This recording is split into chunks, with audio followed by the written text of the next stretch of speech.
patience with another big game.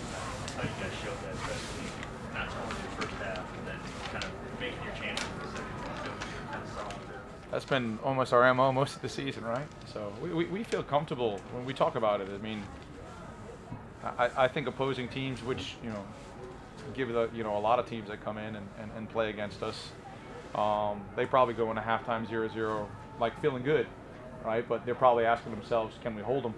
You know, we go in at halftime and we say we're in perfectly fine condition. You know, we're going to use 6-7 guys, you know what I mean, rest a couple of guys, and our horses will be ready to go come the second half. And we did just that. I mean, it's 5-3. You know, it's been, you know, 5-7 shots, maybe less in the first half, and then we come out and hit our average right around 18, 19, you know, and we had 14 in the second half. And, you know, I think, to be honest with you, we'll talk about it. We'll look at more video. I'm disappointed not to finish chances earlier in the game. I mean, we have too good of players to have the looks that they had, not to be up a goal earlier. So, I mean, obviously in these type of games, you're happy to win 2-0 and move on, but I think we could be a little bit more clinical and a little bit more ruthless in the final third. You see these guys in training every day, they finish them. You know what I mean? We should be able to do it there. And Brandon, on your goal, I was kidding with you, hadn't scored since the first game of the season. The shot was right there. I mean, the pass was perfect, obviously. Let's talk about that shot.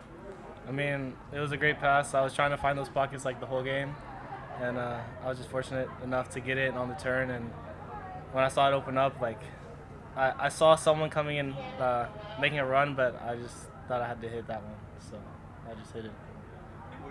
You weren't frustrated at all by not scoring? I know you've been making assists and stuff like that. Just waiting your turn? Is that kind of the way you have to look at it? Yeah, I mean, a little frustrating, but I mean, it's all about the team, and since we've been successful, it hasn't been that much of a struggle. But just looking to help the team in any way I can, and whether that's goals or assists, I'm just happy to do that. He told me last week in a meeting he was scoring 15 next year after John leaves. That's what he said. I don't know. And Ema, talk about the talent level you guys have, the depth. I think you guys wore them down too because they only sub one guy. I mean, does that really help you guys, you think? Yeah, I think so. I mean, that's something we've been talking about all year. The depth, everyone coming in, Omir, Justin, Hank, everyone coming in, giving us some break to rest up and get ready to finish teams. And I think we did just that with Omir bringing the energy early on in the first half, Justin doing the same thing. So I think the depth is really helping the team. And maybe people don't realize how hard it is to get back to the Elite Eight or wherever, you know, it's called soccer, but it's not easy winning these games. So, you guys realize that? I mean, yeah, definitely it's not easy. Every team comes in here hoping for a win, and I think we've done a great job so far. Everyone knowing their roles, everyone buying in, and the hard work is definitely paying off. What was Butler doing, especially in the first half, defensively to kind of keep your guys in check? To be honest with you, I mean, they did a good job. Well, I think we found pockets of space in the middle and the central parts of the field, which we weren't able to do last week. I just thought we were a little off. You know, it wasn't. I'll give Butler credit, obviously, but at the same time, I thought it was us a little bit in terms of our urgency to try to look to play forward. I think we were settling to go backwards a bunch. They did a good job of trying to lock us to one side, but when we were able to switch it, you know what I mean, a couple of diagonal balls and we could open up the game. Lewis got in behind a couple of times. That's where it's like maybe it's a big touch and, you know, it goes out. We generated a ton of corners. We have to do better in that. I mean, we had four in one half, 6 in another, and I don't even know if we generated really chances from that. So, you know, we talk about it is when we play in training. We talked about it yesterday in training or the day before. Is we can't look at not scoring. We have to look at what are we generating. Are we generating shots? Are we generating corners, fouls in the opponent's half? And obviously a key to our game is possession. So you can't really – we were right where we wanted to be. Let's be honest. I mean, obviously we would have loved to have been up 2-0 in the first 15 minutes, but this is the NCAA tournament. It gets tighter and tighter and tighter, and we're going to expect that here on Saturday no matter who we play.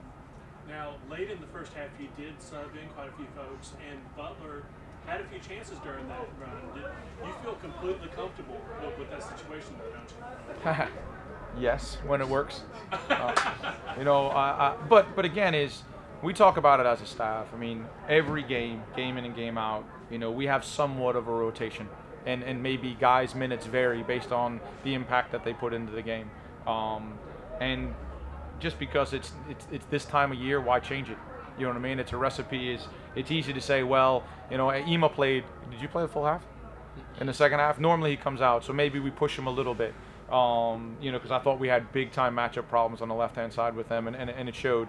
And we wanted to keep them honest. So for me, we'll ride a couple of guys here and there, but there's no really need to because we have capable guys to come on. Now, I probably could have done a better job with my subs in the first half, not to ruin the flow of the game. Where I put 3 on at the same time. Normally, if we're going to do it, we do it in ones and give a couple of minutes and then do it again. But you know, that's we learn from that. But we've been doing it all year. You know, this game is no different than an ACC tournament game. You know what I mean? And I told the guys we'll use our depth here tonight. You know, I told someone we'll go 7 in the first. What do we use? 2, 4, 6. You know what I mean? 2, 4. It takes me a little while. 6 guys in the first half. You know what I mean? And we did the same in the second. What's the key to getting prepped for next week's? I just think we have to worry about us. You know, we have to worry about getting not healthy but fresh. You know, recovered.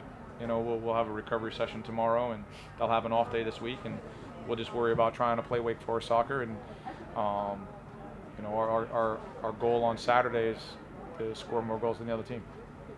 Do you guys want to play Stanford? Yes. I do. Shaking his head. He will be fined in his next job, but it's one of those.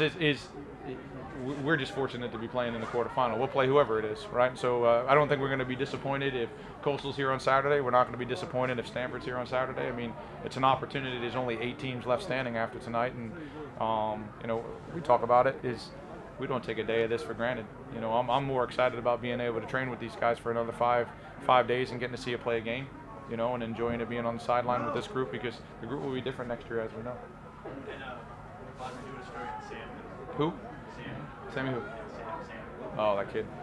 The dorky-looking kid. Defensively, he's kind of obviously on the radar, but defensively, he gets to see all the moves being scored. His impact, man. In these 3 years, you coached him all 3 years ago. Yeah, he keeps it light. Yeah. You know, Sammy keeps it light. What is he? He's Sammy. He's just Sammy. Yeah. Yeah, he's got his own definition, but he definitely keeps it light. He's a free spirit, you know what I mean? And I think I'll tell you what, Sammy's done a great job of in Kevin's absence. You know, if you watch before the games, he brings the back 4 in, and he's the glue right now. And you know, it's you know, definitely. We were watching a game today, and he was talking about one of the teams, and it's like, he's like, because I heard they block a lot of shots, and that's who Sammy is, you know, blocking shots and doing all the dirty work, and there he is right now, coming in, so I won't say anything else about him, but, you know, he does all the little things that a lot of guys don't want to do, and it's a reason that he started every game since he's been here.